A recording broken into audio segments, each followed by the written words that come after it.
Hey guys, in this video, I will show you how to request money on PayPal. Alright, so let's begin with the video. Start by opening your browser and going to the PayPal website. Log into your account, and once you're signed in, you'll be taken to your main dashboard.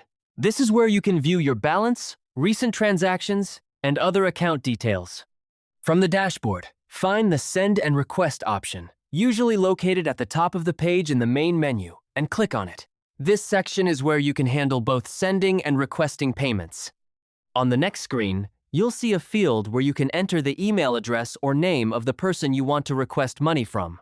Start typing, and if you've interacted with them before, PayPal may suggest their details automatically. After choosing the recipient, enter the amount you want to request and confirm that the currency is set correctly, especially if it involves international payments. Below that, you'll find a note section. Use this to clearly explain what the payment is for, such as a service, invoice, or shared expense. Being specific helps avoid confusion and keeps your records organized. Once everything is filled in correctly, click the Request button. PayPal will then send the payment request to the recipient along with all the details you provided. And that's it! So that's basically how you can request money on PayPal. So that's all for this video. See you in the next one.